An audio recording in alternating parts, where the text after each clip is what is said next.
दुर्वासनाओं से प्रेरित होकर जगत में ही विचरती रहती हैं। ध्यान पूर्वक देखिए हृदय में।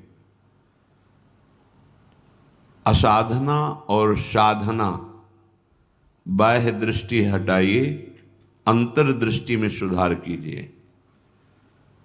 बाह्य तो यंत्रों के द्वारा हो रहा है, अंतःकरण यदि सुधर जाए तो बाह्य सब सुधर जाएगा।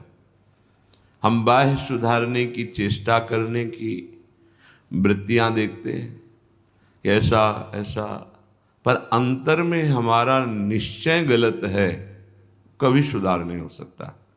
ये बहुत सूक्ष्म बात है। निश्चय सही है तो आप लड़ सकते हैं, बहुत काल तक लड़ सकते हैं और विजय को भी प्राप्त होंगे। पर ये सहज ऐसा नहीं कि आप 4 दिन साधन की और विजय प्राप्त हो गई त्रिगुणात्मिका माया पर, ऐसा नहीं है। ये बहुत धैर्यवान, उकताए हुए पुरुष का ये मार्ग नहीं है, धैर्यवान का है, साहसी पुरुष का मार्ग है। हारना तो है ही नहीं, निराशा तो कभी नहीं आने देना चाहिए। परम वस्तु की प्राप्ति में निराशा की कोई गुंजाइश नहीं। ये बार बार इसलिए कह रहे कि बहुत दीर्घ मार्ग है। हम कुछ दिनों तक संयम से रहते हैं, फिर हमारी वृत्तियां हमको परेशान करती हैं, फिर हम कोशिश करते हैं, फिर परेशान करती हैं। तो उपासक अगर उत्साहहीन हो गया, निराशा युक्त हो गया, तो फिर बहुत मुश्किल होता है। ये पूरे जीवन की बात बता रहे हैं। ऐसा युद्ध बहुत दीर्घ काल तक होता है। इसको सहज में ना मान लें कि कुछ महीने कुछ वर्ष तो हम सिद्ध हो गए, ये ऐसा मार्ग नहीं है। क्योंकि बहुत जन्मों से हमारी दुर्वासना मम सदा परिकर्षयन्ति, वो खींचती रहती है। जैसे जग भी जाए तो सुखद दुखद स्वप्न खींचता है, जगने पर भी।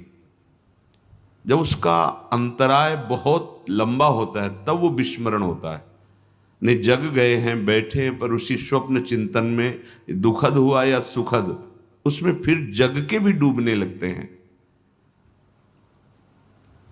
अगर हमको तत्व ज्ञान भी हो गया है तो हम जिस साधन से तत्व बोध प्राप्त किए, उस साधन की तन्मयता हटने नहीं देना चाहिए। नहीं तो जैसे जगा हुआ पुरुष भी सुखद दुखद स्वप्न का चिंतन करके उसमें तदात्म होने लगता है, ऐसे ही जगा हुआ पुरुष भी, अर्थात ज्ञान को प्राप्त हुआ भी, अगर वो अपने चिंतन को जिस साधन से बोध प्राप्त किया है उसी में स्थित नहीं रखता, तो ये तो रहता है कि स्वप्न है, पर उसकी दुखद सुखद घटना प्रभावित कर देगी। इसलिए आत्मज्ञान से आत्मरति, आत्म तृप्ति, आत्मबोध, उसी में आजीवन ब्रह्मबोध महापुरुष तन्मय रहते हैं, एक क्षण भी व्यर्थ नहीं जाने देते। क्योंकि बोध होने पर वो स्वभाव ही ऐसा बन जाता है। अगर कहीं स्वाप्निक इस मान अपमान निंदा स्तुति का वो चिंतन करने लगे तो फिर हृदय जागते हुए भी जैसे स्वप्नाशक्ति दुखद या सुखद उसे विचलित करती, ऐसी स्थिति होने लगती है। ये बड़ा गूढ़ विषय है। इसलिए पूज्यपाद उड़िया बाबा जी महाराज, उनके वचन, आत्मज्ञान होने पर भी आत्मरति, आत्म क्रीड़ा, आत्मबोध, उसी में चिंतन में हम भगवत मार्ग में अभी चल रहे हैं। हमारी वृत्तियां बिगड़ती भी हैं। हमें निराश नहीं होना, हताश नहीं होना। ये बहुत मजबूती से चलने वाला मार्ग है। बहुत से ऐसे माया के प्रवाह, ऐसे झोंके आते हैं जिनमें लगता है अब सब कुछ गया। नहीं, वो एक वृत्ति है जो तुम्हें विचलित कर रही है, उसको जीतना है। हमें अंतर से ये बात समझनी कि ऐसी गलती क्यों हुई, ऐसी त्रुटि क्यों हुई। बहुत विचार करने पर निकलता है शास्त्र आज्ञा का उल्लंघन हुआ। बिल्कुल आज तक के जीवन का अनुभव, जहां हमसे शास्त्र शब्दों का आज्ञा का उल्लंघन हुआ वहीं जलन हुई, वहीं हमें निराशा हुई, वहीं हम उदास हुए। बिल्कुल ये परमार्थ शास्त्र आज्ञा गुरु आज्ञा पर ही प्रकाशित होता है।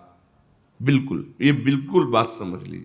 थोड़ा भी मनमानी आचरण ये विचलित कर देगा, आपको भ्रम पैदा कर देगा, ऐसा कुहरा अंधकार पैदा कर देगा कि सत्य मार्ग समझ में ही नहीं आएगा। ये बहुत दिव्य मार्ग है। ये शास्त्र वाक्य उल्लंघन हुआ कि अंतर ध्यान हो जाएगा, आपको समझ ही नहीं आएगा, उल्टी समझ हो जाएगी। ये बहुत चढ़ाई का मार्ग है। इसीलिए कहा गया भगवत प्राप्ति अत्यंत दुर्लभ है। पर हमें इस दुर्लभता को सुलभता में बदलना है। हमें जो मानव देह मिला है इसे दुर्लभ मानकर निराश होने के लिए नहीं मिला है।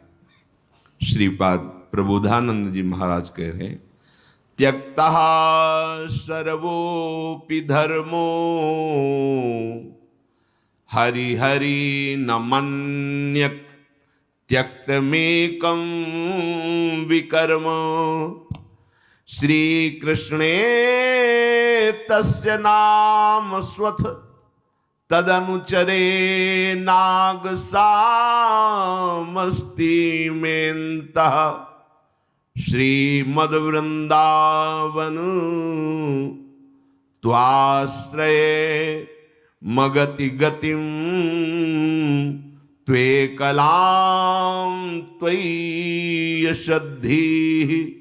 किं कुर्यां कुत्र यायां यदि हिवत भवेत् तद्भवत्वेव कामम्। हे वृंदाटवी,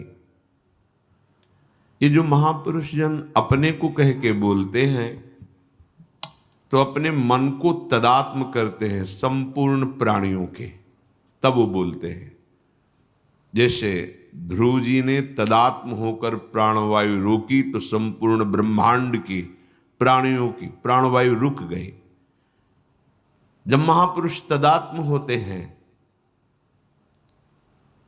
तो सबके मन का भाव अपने मन में उनको दिखता है। अपने मन को पढ़ रहे हैं, पूरे विश्व के मन को पढ़ रहे हैं। दूसरों की मन की कुछ वृत्तियां जान लेना है तो साधारण सिद्धियों के अंतर्गत होता है। दूसरों की वाक इंद्री लाखों कोस दूर से सुन लेना, ये कोई बहुत बड़ी सिद्धियां नहीं है। भगवत तत्व में स्थित होने वाला महापुरुष जो अपने मन को प्रभु में लगा करके चिंतन करता है तो संपूर्ण सृष्टि के मनों का रहस्य जानता है। तभी बार बार ऐसा बोल रहे हैं। ब्रह्मबोध होने के बाद फिर कोई अधर्माचरण नहीं होता। फिर ऐसा महापुरुष प्रियालाल के प्रेम में अनुरागी, धाम अनुराग, नाम, प्रियालाल के प्रेम में अनुरागी।